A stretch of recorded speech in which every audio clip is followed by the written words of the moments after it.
오늘 우리에게 주시는 하나님의 말씀 함께 보도록 하겠습니다.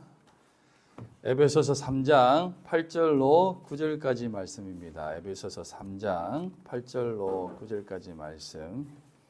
모든 성도 중에 지극히 작은 자보다 더 작은 나에게 이 은혜를 주신 것은 청량할 수 없는 그리스도의 풍성함을 이방인에게 전하게 하시고 영원부터 만물을 창조하신 하나님 속에 감추어졌던 비밀의 경륜이 어떤 것을 드러내게 하려 하심이라.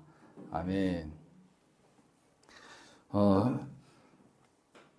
우리가 신앙생활을 하면서 가장 힘들기도 하면서 가장 난해하고 또 의문이 들 때가 있습니다. 그것은 우리가 이해할 수 없는 일들이 일어나거나 우리가 생각했을 때 이것은 정말로 옳아 보이고 또 이렇게 해야만 하는 모든 상황이 바로 가는 듯 보여지는데 정말로 어이가 없이 그렇게 되지 않고 전혀 다르게 일이 진행되어졌을 때 어떻습니까? 너무나 힘들죠. 이거는 정말 아닌데 왜 이렇게 방향이 되어지지라고 하는 생각이 들지 않습니까? 그럴 때 참 신앙생활 하는 우리들로서는 힘들고 어렵습니다. 그냥 신을 믿지 않는 사람이었다면 뭐 그럴 수도 있지. 그런 일이 일어날 수도 있지. 뭐 이번에도 이렇게 흘러가는구나 라고 할 수 있지만 뭐 조금 뭐 이렇게 마음이 열린 사람들은 인생지사 세옹지마 아니겠나 하면서 그냥 그러려니 하고 지나갈 수 있겠지만 절대자를 믿고 전지전능하신 신을 믿는 사람들은 그런 일들을 두고 얼마나 많은 시간을 기도합니까? 하나님, 이런 부분은 분명히 하나님이 하실 수 있지 않습니까? 그리고 하나님이라면 이런 일은 누워서 떡 먹기 아닙니까? 그러니까 하나님이 해주시겠죠. 분명히 들어주실 거야 라고 하며 생각하며 살아가는 사람들에게는 그러지 않은 결과가 나타났을 때 더더욱 어렵고 힘듭니다. 그리고 마냥 뭐 신이 아니라 뭐 그냥 일반 신이 아니라 뭐 복만 주고 뭐 못하면 저주하고 뭐 수틀리면 다 불내려 버리고 뭐 까불어 확 다 주고 이런 신이 아니라 정말 사랑의 신이시고 공의로우시며 인애가 풍성하신 그 신, 소위 말하는 하나님을 믿는 우리들은 그런 일을 바라봤을 때 어떻습니까? 참 쉽지 않고 어렵습니다. 물론 뭐 자신과 직접적인 관계가 없는 상황 가운데에서는 그렇게 힘들지는 않지만 솔직히 직접적인 부분이 있다면 정말 힘들고 어렵습니다. 여러분 그럴 때 여러분들은 과연 어떻게 하시겠습니까? 아니면 어떻습니까? 여러분이 믿는 하나님을 계속 믿으실 겁니까? 도저히 납득이 되지 않고 이해되지 않으며 공의, 정의로우신 분이라면 어떻게 이런 일이 일어날까? 어떻게 이런 일이 일어나게 가만히 두실까?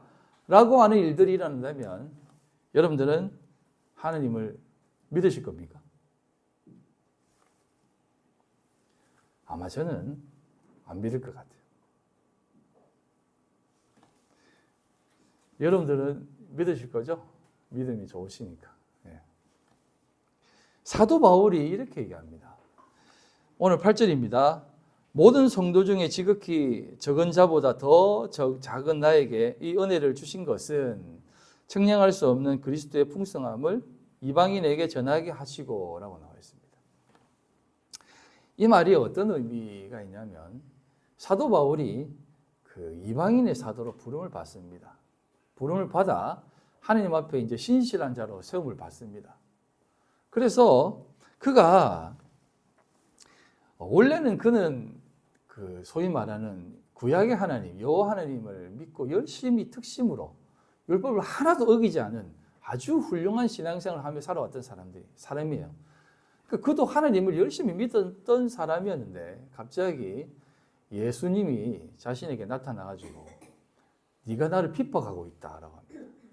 네가 나를 대적하고 있다라고 합니다. 사도 바울은 하나님을 위해 그렇게 살았는데 자신을 이렇게 얘기하는 겁니다. 너 나하고 대적한다니까, 나를 대적하고 있는 거라니까 라고 하니까 그가 얼마나 괴로웠겠습니까? 다 무너졌어요. 진짜 힘든 상황 가운데 있습니다. 그렇게 열심히 특심으로 하나님을 믿었음에도 불구하고 너 그거 나 대적하는 것이야. 대적자가 뭡니까? 히브리어로 사탄, 헬라어로 사타나스입니다. 이건 고유명사가 아니에요. 일반 명사입니다. 대적자는 사탄이라는 뜻이에요. 너 사탄이었어 이렇게 얘기하는 겁니다. 얼마나 괴로웠겠습니까? 그런 괴로움의 시간을 극복해가지고 하나님 앞에 부름을 받아 나 이제 열심히 믿겠습니다. 하나님 정말 주를 위해 최선을 다하겠습니다 하면서 1차, 2차, 3차, 4차 전도를 막 다니면서 나 하나님을 위해 이제 진짜 이방인의 사도로 부름받아 열심히 살겠습니다 라고 하면 나아갔음에도 불구하고 사도 바울은 어떻습니까? 그는 정말 고난 가운데 살았어요. 하나님을 위해 최선을 다해 살아간다. 하나님의 뜻에 합한 자로 하나님의 뜻을 온전히 세우고자 오늘 고백하지 않습니까? 지극히 작은 자 중에 더 작은 자, 이 뒤에 나중에 설명하겠지만 이렇게 자신을 겸손히 표현하면서 하나님을 따릅니다. 그러면요, 그냥 우리가 일반적으로 생각했을 때는 그래 사도 바울의 사역은 날개에 돋치듯이 막 빵빵 터지고 전하는 곳곳마다 하나님의 뜻이 전해져야만 됨에도 불구하고 늘 사도 바울에게는 고난의 연속이고 괴로움의 연속이고 힘듦의 연속이었습니다. 솔직히. 그럼에도 불구하고 그는 오직 무엇만을 전한다고 고백합니까? 나는 그리스도만을 전한다. 예수 그리스도만을 전한다 라고 하면서 그런 고난 가운데 살아가고 있어요. 제가 만약에 사도 바울이었다면 아니 실컷 나를 그렇게 힘들게 깨닫게 해가지고 이방인의 사도로 부름 받아가지고 내가 지금 이방인의 사도로 세움 받아가지고 이방인이라면 또 다른 개념이 있거든요. 그들에게 복음을 전파하고 있는데 하나님 나 하나님의 뜻에 따라 살고 있잖아요. 그럼에도 불구하고 왜라고 이렇게 힘들게 하십니까? 라고 할 텐데 그는 그런 얘기 하나도 하지 않습니다. 그냥 나는 그리스도만을 전한다. 나는 원래 그런 자리에 있어야만 될 자다라고 하며 그리스도만을 전하는 것입니다. 에베소서 1장 시작하면서 이렇게 얘기하십니까? 7장 1절로 1장 7절로 10절 우리는 그리스도 안에서 그의 은혜의 풍성함을 따라 그의 피로 말미암아 성령 곧 죄사함을 받았느니라. 이는 그가 모든 지혜와 총명을 우리에게 넘치게 하사 오직 그리스도만을 얘기하는 겁니다. 그의 뜻의 비밀을 우리에게 알리신 것이요 그의 기뻐하심을 따라 그리스도 안에서 때가 찬 경륜을 우리를 위해 예정하신 것이니 하늘에 있는 것이나 땅에 있는 것이나 다 그리스도 안에서 통일되게 하려 하십니다. 오직 예수님만을 전하는 것입니다. 내가 지금 이렇게 살아가는 것도 이게 다 그리스도 안에서 통일되게 하기 위해서 합력과 선을 이루게 하기 위해서 이런 일을 하는 것이야 라고 하면서 정말 끊임없이 그리스도만을 전하는 것입니다. 그리고 아예 믿지 않는 세상 가운데에서는 뭐라고 전하는지 아십니까? 사도행전 17장 23절로 25절 내가 두루 다니며 너희가 위하는 것들을 보다가 알지 못하는 신에게라고 새긴 단도 보았으니 그러나 너희가 알지 못하고 위하는 그것을 내가 너희에게 알게 하리라.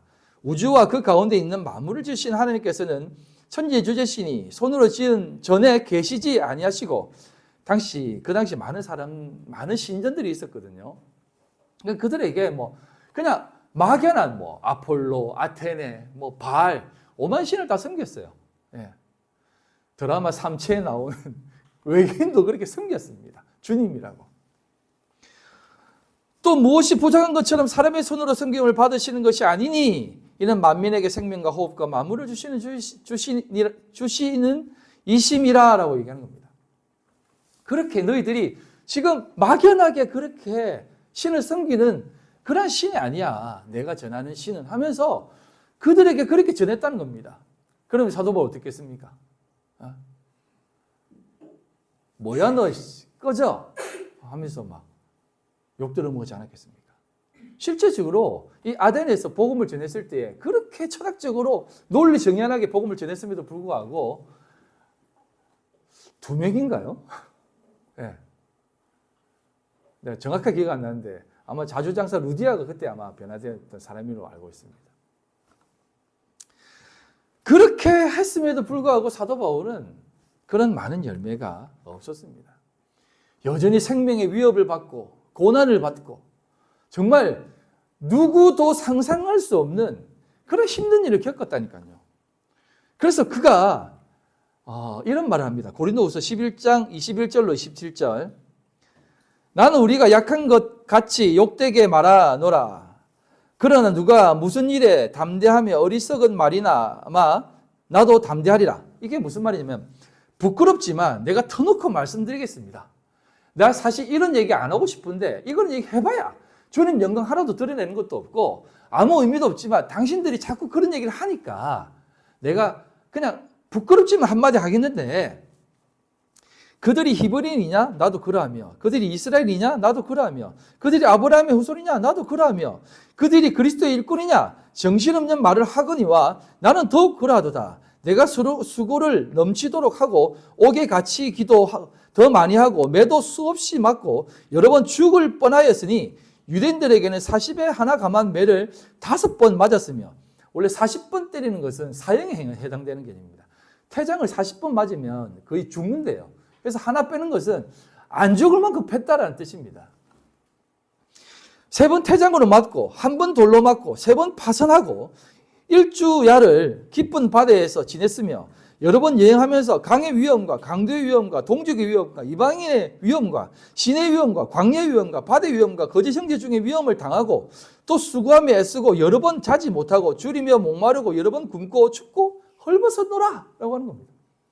내가 이런 말까지 하고 싶진 않은데 나 사실 이런 삶을 살아요. 그리스도를 전한다는 것이 이런 삶을 사는 거예요. 라고 하는 것입니다. 사실 사도 바울이 이런 걸 사실 하나도 자랑하고 싶지 않았습니다.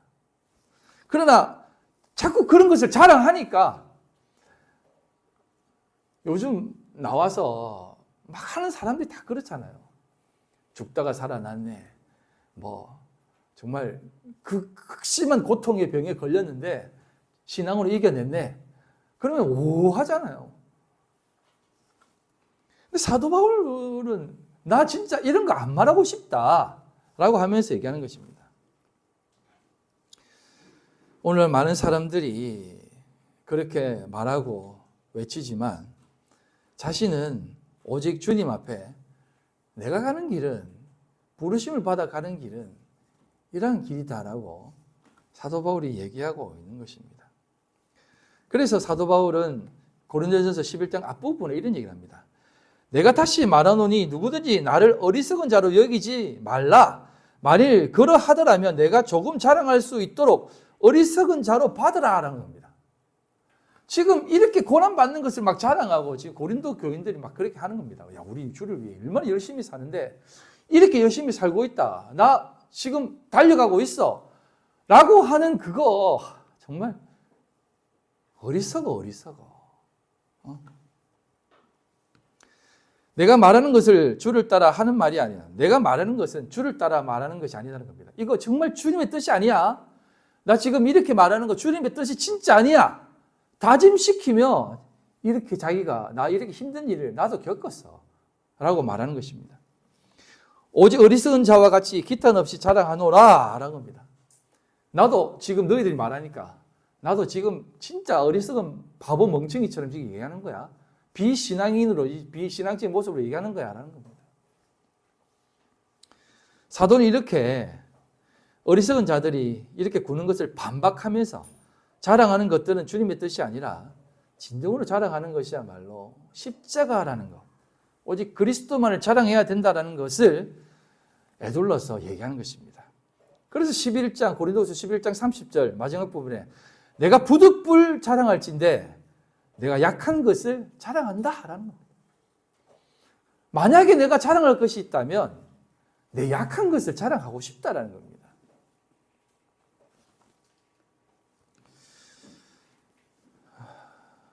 고린도전서 2장 1절로 2절입니다. 그가 자랑하는 것이 무엇입니까? 형제들은 내가 너희에게 나아가 하나님의 정글을 전할 때에 말과 지혜의 아름다운 것으로 아니하였나니 내가 너희 중에서 예수 그리스도와 그의 십자가에 못 박히신 것 외에는 아무것도 알지 아니하기로 작정하였다라고 하는 겁니다. 내가 지금 주님 앞에 나아가는 이 모든 삶은 살아보고 믿음으로 걸어가 보니 저는 아무것도 자랑할 게 없더라고요. 저도 사실은 신학교 다니면서 밥은 굶어도 늘 책을 샀거든요. 그 책을 사가지고 이렇게 다 읽으면 얼마나 이 가슴 벅찬 마음이 있는지 모를 겁니다. 가난하게 살아본 사람 압니다. 좀 그런 경험들 좀 있으시죠? 예. 정말 읽고 싶은 책을 온전히 돈 주고 하면 뭐 3만 원, 5만 원 이렇게 하는데 우리 신학교에는 신학 책을 파는 트럭 아저씨가 와요. 중고차 아저씨가 옵니다.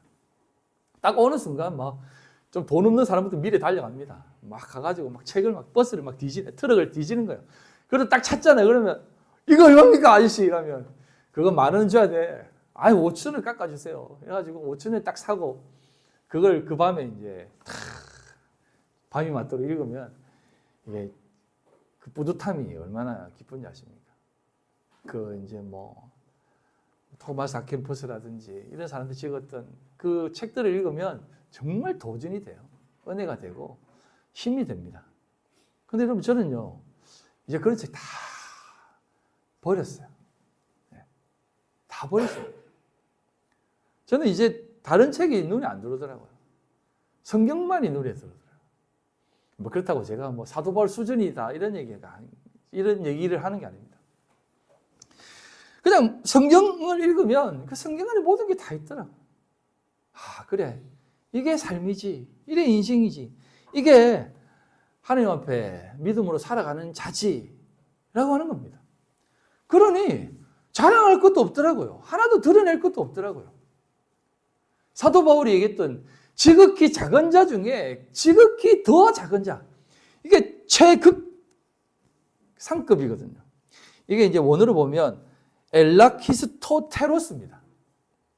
엘라키스토스도 그 지극히 작은 자라는 뜻인데 그 뒤에 더 최상급을 붙여가지고 지극히 작은 자 중에 더 작은 자. 이게 성경에는 딱 한 번 나오거든요. 자신을 가리키면서. 이게 사도 바울이 그렇게 신실하게 살았음에도 불구하고 나는 작은 자 중에 지극히 작은 자다라고 하는 겁니다. 왜? 그리스도밖에 자랑할 것이 없거든요. 자신의 삶에 무엇이 자랑할 수 있냐는 겁니다. 하나님이 없이는 아무것도 할 수 없는 먼지 같은 존재. 그게 자신이라는 것입니다. 그래서 그 은혜, 그런 자신에게 사도는 이 은혜를 주신 것이라고 말한 겁니다. 그것은 측량할 수 없는 그리스도의 풍성함을 전하게 하시려고. 측량할 수 없는 그리스도의 풍성함. 자신이 그 체험받아 나는 이 은혜의 풍성함 가운데 있으니 아무것도 없어도 되는구나라는 것을 깨달은 이후에 말하는 그런 고백이다 이 말입니다.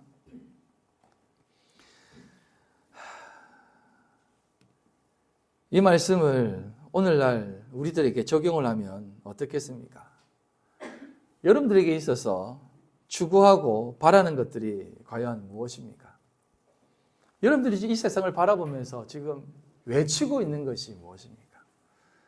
그리고 여러분들이 이 땅 가운데 살아가면서 성도로 부름받고 교회로 부름받고 믿음으로 살아가고 있는 사람들로서 살아가면서 바라고 기대하고 그리스도의 풍성함이 무엇인가를 생각할 때 그게 여러분들의 삶에 무엇이라고 생각하십니까?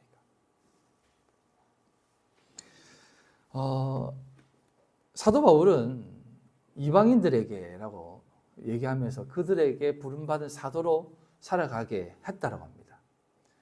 사도 바울이 그렇게 이방인이라는 것은 뭐 외국인이라는 개념이 아닙니다. 그 다음 세대라는 다른 세대라는 개념입니다. 그러니까 유대인과 다른 세대 가운데 있는 유대인들은 민족적 유대인들이잖아요. 그래서 자신은 다른 혈통이다라고 생각합니다. 그래서 그거 아니다. 유대인들 사실 벌써 모형적 유대인은 끝났어요. 지금 있는 유대인들은 사실 유대인이 아니에요.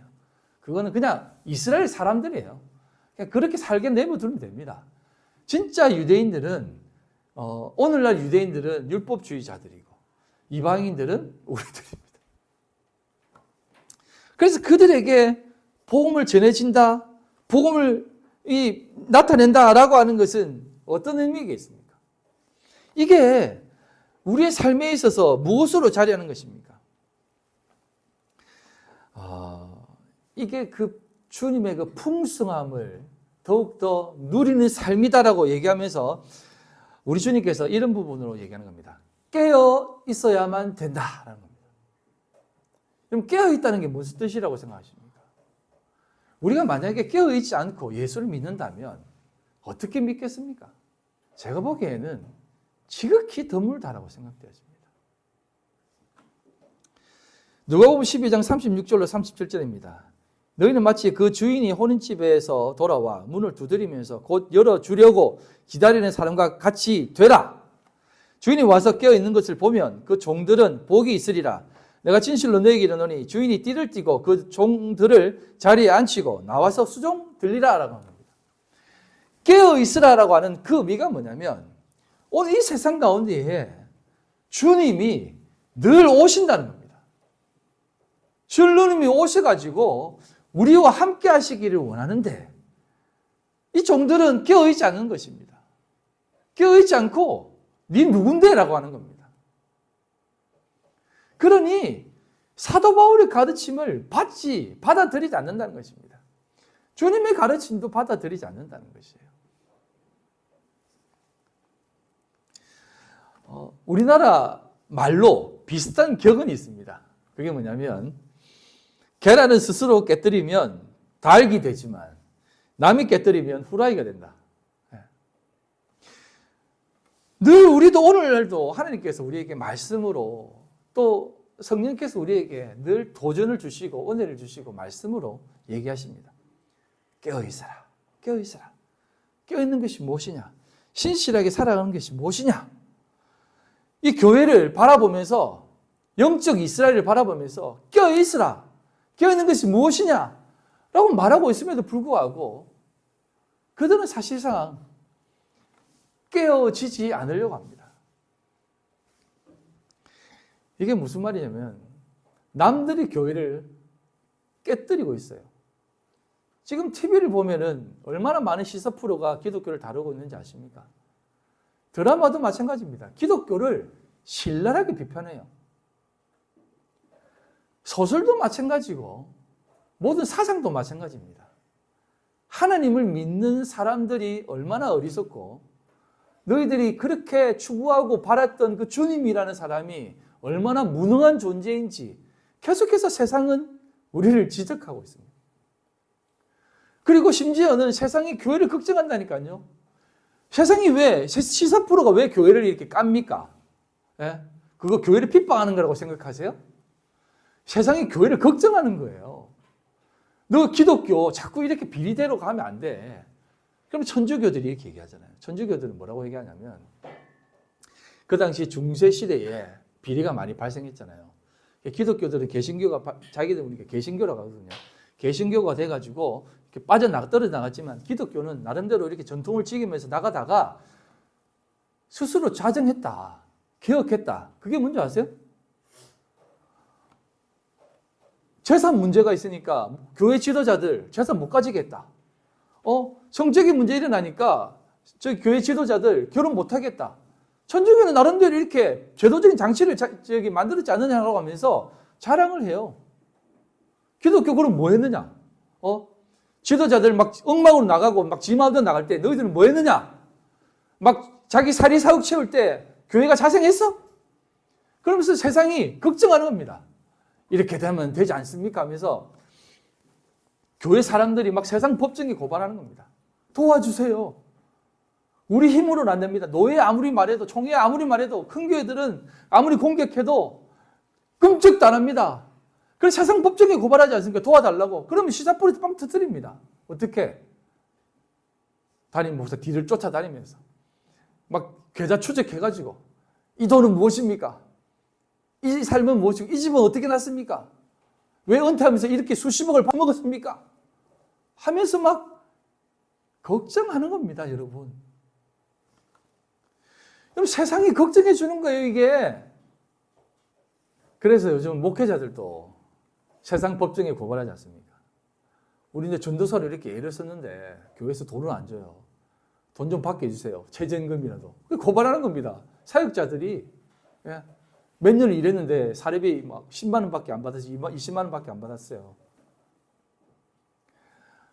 와, 저는 그런 걸 보면서 야, 이거 뭐 왜 목회자가 됐지? 이런 생각이 듭니다.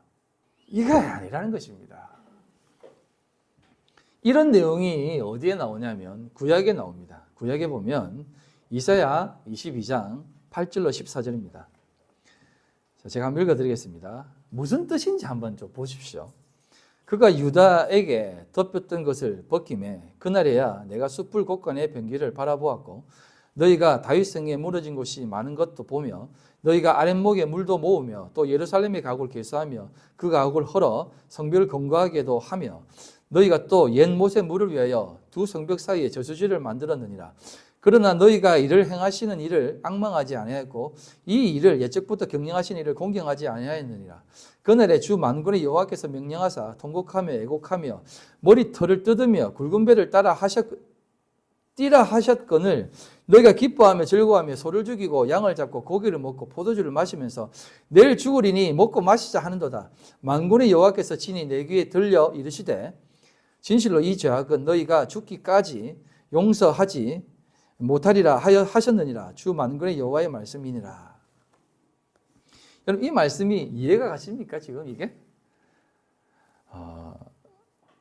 지금 하나님께서 이사야서 22장에서 이스라엘에게 지금 경고하시거든요.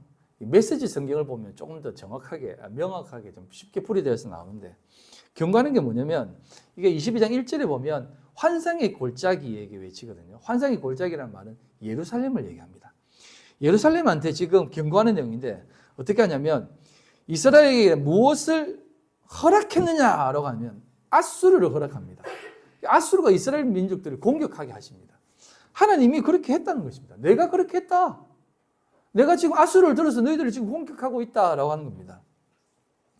그러니까 우리의 삶에, 교회의 삶에, 성도의 삶에 이런 것이 대적이 닥치는 거는 하나님이 그렇게 하시는 것입니다.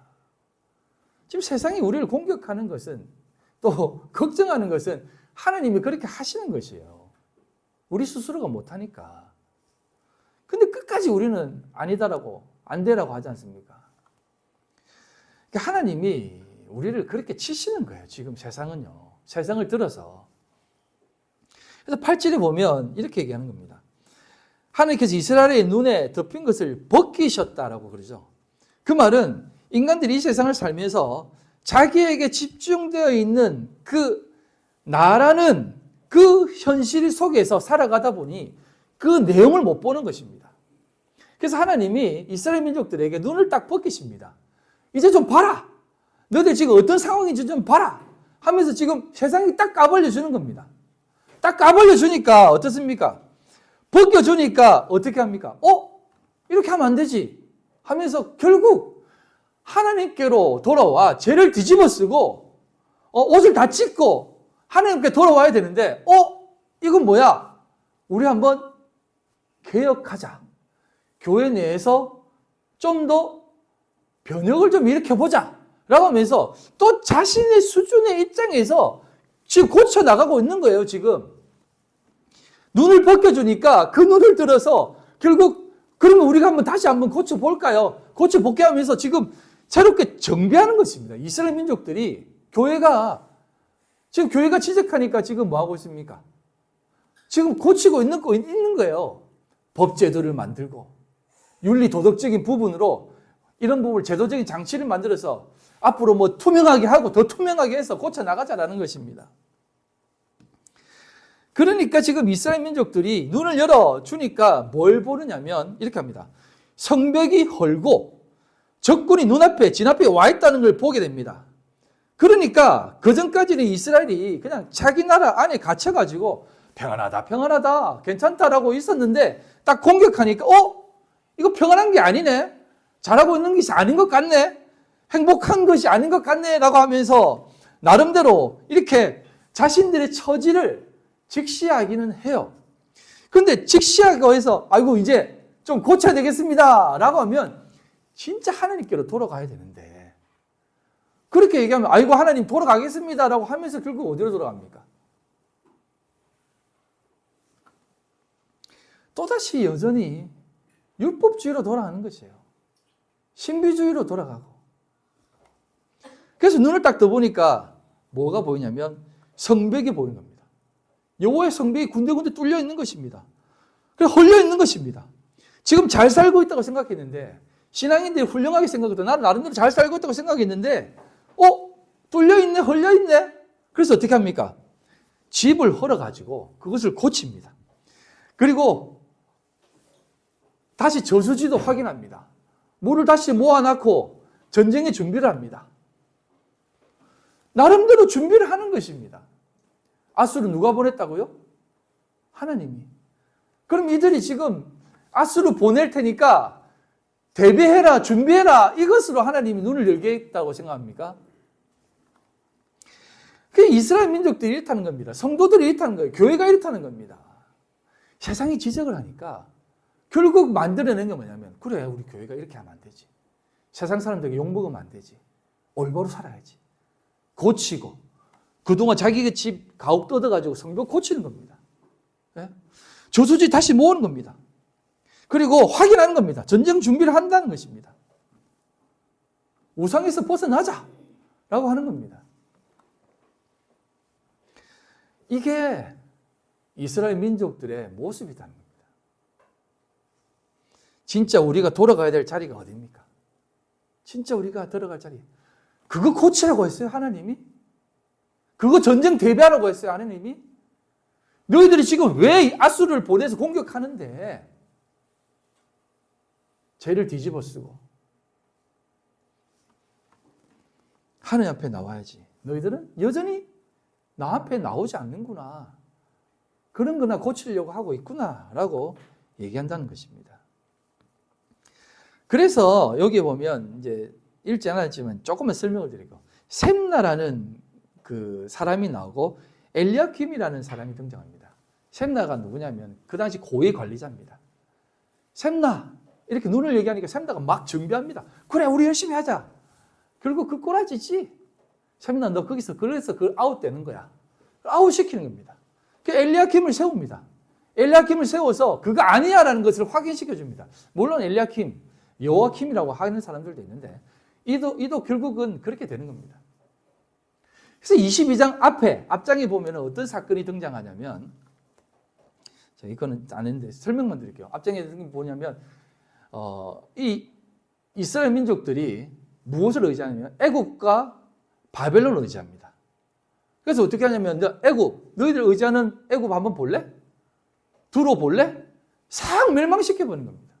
바벨론? 지금 아수리한테 다 멸망당하잖아. 그거 보고도 그것을 의지해? 지금 너희들이 의지하는 사람들이 다 어떤 존재들이냐면 그렇게 쫓겨나야 될 사람이야 라고 하면서 20장에 그 바로 앞에 20장에 하나님께서 이사야 선지자에게 무엇을 요구하냐면 지난 시간에 잠깐 설명해 드렸지만 벌거벗어라. 빨가벗어. 신까지 다 벗어. 벌거벗고 빨리 성벽 앞에 성에 돌아다녀 라고 합니다. 왜요 하나님? 너희들이 지금 그렇게 의지하는 그 애국 바벨론이 이렇게 포도로 잡혀갈 거야 라는 것을 보여주는 거야 하면서 발가벗고 몇 년 동안? 3년 동안 그렇게 다녀요. 선지자가 왕 앞에 서서 그렇게 외쳤던 이사야 선지자가 벌거벗고 3년 동안 돌아다닙니다. 얼마나 조롱당했겠습니까? 너 뭐하냐? 야, 너희들이 의지하던 신들이 내 꼴처럼 조롱받는다는 것을 증명하는 거야. 꼭 그렇게 증명해야 돼. 그렇게 증명해야 돼. 하나님이 그렇게 하셨어. 예레미야 어떻게 했는지 아십니까? 말씀을 전하니까 사람들이 와가지고 수염 뽑고 뺨 때리고 돌 던지고 머리 때리고 머리 때리는 것을 모독하는 거거든요. 머리 때리고 뺨 때리니까 예레미야가 뭐라냐면 진짜 나 하기 싫어요. 꼭 이렇게 전해야만 돼요. 말해봐야 아무도 뭐 바뀌는 것도 없는데 나 하기 싫어요. 안 할래요. 이렇게 했다니까요. 매일 울면서 눈물의 선지자 아닙니까? 그랬다니까요. 근데 그런 자들에게 하나님은 뭐라고 얘기하냐면 파수꾼이라고 얘기합니다. 이게 파수꾼이 조금 이상한 데서 사용해서 그러는데, 파수꾼이 뭐냐면 아까도 설명드렸듯이 성벽 안에 있는 사람들은 몰라요. 밖에 안 보입니다. 아수르가 쳐들어오는지 안 보여요. 세상이 우리를 공격하는지 몰라요. 늘 먹고 마십니다. 잘 먹고 잘 평안하다 합니다. 지금 사람들이 평안하다 하지 않습니까? 예수 잘 믿으면 평안하다라고 얘기하지 않습니까? 근데 파수꾼은요, 뭘 보는 사람이지 않으십니까? 성벽 위에서 멀리 바라보고 적군이 쳐들어오고 있구나, 우리 곧 멸망하겠구나, 우리 곧 망하겠구나라는 것을 보고 말하는 사람이에요. 여러분들을 그렇게 파수꾼을 불러주셨다니까요. 이사야도 파수꾼으로 불러주셨는데 그렇게 빨갛게 3년 동안 있었던 사람을 파수꾼으로 세운다는 것입니다. 사도 바울이 그래서 그렇게 얘기하는 것입니다. 지극히 작고 작은 나라는 겁니다. 그래서 에베소 3장 10절로 13절에 이렇게 얘기하는 겁니다. 이 말씀을 잘 보십시오. 좋은 말 많이 적혔다고 그냥 대충 보지 마십시오. 이는 이제 교회로 말미암아 하늘에 있는 통치자들과 권세들에게 하느님의 각종 지혜를 알게 하려 하심이라. 어떻게 해요? 세상을 통해서 걱정하게 하고 또 공격받게 하셔서 그 지혜를 깨닫게 하시는 겁니다. 곧 영원부터 우리 주 예수 그리스도 예수 안에서 예정하신 뜻대로 하신 것이라. 은혜 안에, 하나님의 장종 안에서 우리가 그 안에서 그를 믿음으로 말미암아 담대함과 확신을 가지고 하나님께 나아감을 얻었느니라. 그래서 사도는 이 되어진 것으로 인해 더욱더 확신한 것입니다. 그 되어진 일이 무엇입니까? 이겁니다. 그러므로 너에게 구하노니 너를 위하여 나의 여러 환난에 대하여 낙심하지 말라 하는 것입니다. 이는 너희의 영광이다는 겁니다. 사도 바울이 지금 그냥 감옥에 갇혀서 뭐 담대하게, 나 감옥에 갇혀도 뭐 이제 멋지게 전단다, 이런 모습을 생각하지 마세요. 여러분, 감옥에 갇힌 모습이 뭐가 멋있습니까? 사도 바울 정말 초라하고 낙심되는 모습으로, 오죽했으면 사도 바울이 갇힌 거 외에는 다 나를 본받기를 원한다라고 하지 않았겠습니까? 그러니까 지금 이렇게 지금 내가 있는 것도 하나님의 은혜 아래 있는 거야. 이것 보고 더 확신을 가져. 지금 너희들이 지금 고난받는 것이, 조롱받는 것이 지금 바로 가는 거야 라고 하는 것을 얘기하는 겁니다.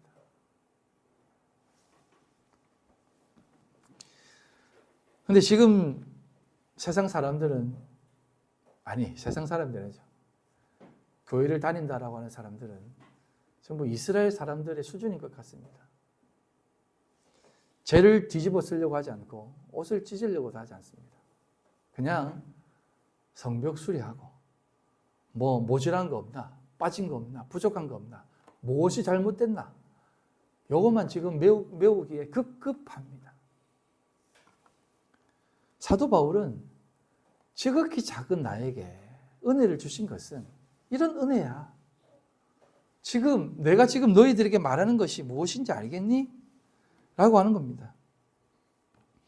그래서 하나님께서는 우리들에게 이런 삶을 살게 하신다는 겁니다.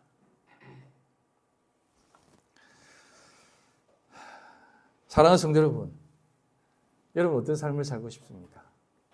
하나님이 어디로 이끄신다고 생각하십니까? 여러분들을 그냥 하나님이 막 역사하시고 막 능력을 베푸시는 그런 자리로 이끄신다고 생각하십니까?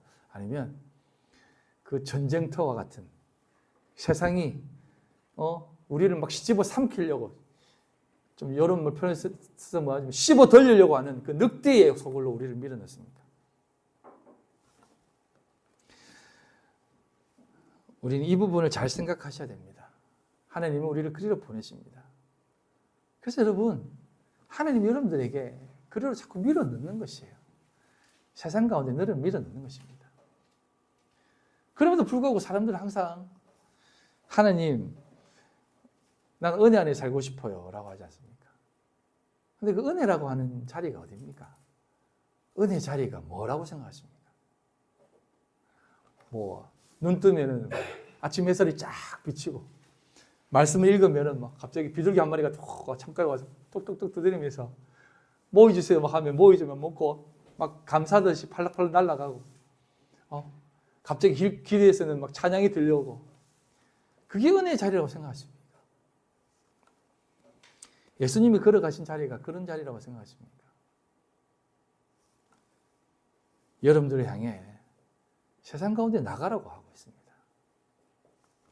학생들은 열심히 공부하는 자리에 나가십시오. 아멘 안 해요? 학생들은 공부하는 자리에 나가십시오. 알지? 직장인들은 놀지 말고요. 꾀부리지 말고 최선을 다해 일하십시오. 여러분, 장사하는 사람도 마찬가지입니다. 직장인도 마찬가지고 사장도 마찬가지입니다. 여러분, 그걸 사람들에게 파는 거예요. 대가를 받고 열심히 일하는 겁니다. 그럼 더 열심히 하셔야죠. 예?